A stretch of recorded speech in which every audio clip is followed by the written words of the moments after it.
नमस्कार, आमी शुक्ला। आपनारा देखছেন আমার ছোট্ট ছাদ বাগান। এই ছাদ বাগানে যে ভিডিও দিই অনেকেই অনেক রকম প্রশ্ন করেন।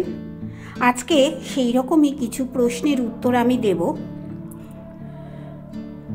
আমার ছাদ বাগানে যেমন ফুলের গাছ দেখতে পাবেন, তেমনি সবজির গাছ, ফলের গাছ, সবকিছুর গাছই দেখতে পাবেন।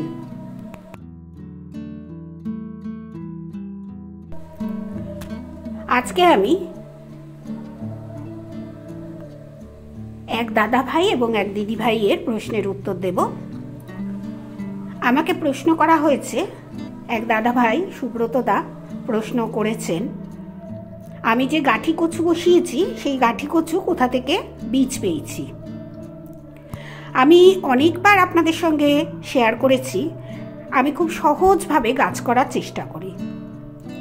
এই গাঠি কচু, বাজারে যে গাঠি কচু পাওয়া যায় না, আমি সেটাই সংগ্রহ করে এনেছি। সেই গাঠি কচু বসিয়েই কিন্তু আমার গাছ হয়েছে।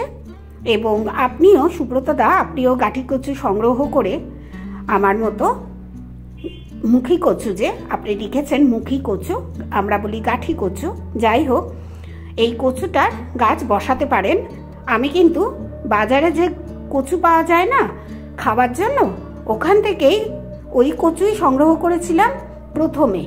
এখন তো আমার বাগানে অনেক আছে, সেইখান থেকেই সংগ্রহ করে আমার গাছ কিন্তু আমি করেছিলাম। সুব্রত দা, আপনিও চেষ্টা করতে পারেন। এই যে দেখুন, এত সুন্দর কচু হয়েছে, ভালো কচু হয় মুখী কচু। আর আমি এই যে ওপর থেকে খানিকটা চাপান সার দিয়েছিলাম মাটির সঙ্গে মিশিয়ে, কারণ কচুর গোড়াগুলো একটু ঢেকে দিতে হয় কচু গাছগুলো একটু বড় হয়ে যাবার পর। আর একটু বোঝা যায় কচু গাছগুলো বেশ শুকিয়ে যায় যখন, তখন কচু তোলার সময় হয়ে এসেছে, সেটা বোঝা যায়। আপনিও বুঝবেন, কচু বসালে মানে গাছ বসিয়ে গাছ থেকে ফল নেওয়াটা, মানে সবজি নেওয়াটা খুব সহজ। আপনি নিজেও বুঝতে পারবেন কখন কোন সময় আপনি গাছ থেকে, মানে কচু গাছগুলো থেকে কচু আপনি তুলতে পারবেন। এবার বলি, শম্পা মোদক দিদিভাই আপনি প্রশ্ন করেছেন গাছে কি খাবার দিচ্ছি। এই মুহূর্তে আমি গাছে কোনো খাবারই এখন দিচ্ছি না। খাবার দেবার মতো এখন সময় নয়, এত রোদ্দুরে খাবার আমি দিই না। খাবার আমি দিই শুধুমাত্র সবজির খোসা ভেজানো জল। তবে ঝিঙে গাছ, যে ভিডিও দিয়েছিলাম ঝিঙে গাছ নিয়ে, সেখানে আপনি প্রশ্ন করেছেন, তাই আমি সেই ঝিঙে গাছ নিয়েই বলছি। ঝিঙে গাছ বসানোর পর প্রথম যে সবজিটা আমি পেয়ে যাই, প্রথমে অন্তত 2-4টে ঝিঙে পাবার পর তবে কিন্তু আমি খাবার দিই। তার আগে কিন্তু কোনো খাবার আমি এখানে ব্যবহার করি না। আর ঝিঙে গাছে খুব একটা খাবার লাগে না, মাটিটাই সঠিকভাবে তৈরি করবেন, তাতেই আপনার ঝিঙে গাছে দেখবেন ফল এসে গেছে। তবে একটু ধৈর্য ধরতে হয় ফলটা পাবার জন্য। 1-1.5 মাসে ফল আসে না, 2 মাস পরে ঝিঙে গাছে মেল ফুল অনেক দিন ধরেই আসে, ফিমেল ফুলটা 2 মাস পরে আপনি দেখতে পাবেন আপনার গাছে।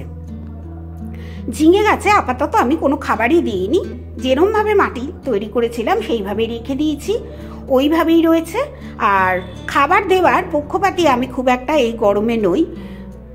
বিশেষ করে আমি জল দিচ্ছি আর গাছগুলো জল দিয়ে স্নান করিয়ে দিচ্ছি। এখন কিন্তু আমার এই কাজ গাছগুলোকে নিয়ে। গাছ যত এখন স্নান করাবেন তত পোকামাকড় কম হবে, গাছ ভালো থাকবে, সুস্থ থাকবে। এই গরমে প্রথম দেখা উচিত আমাদের গাছগুলোকে কিভাবে আমরা ভালো রাখবো।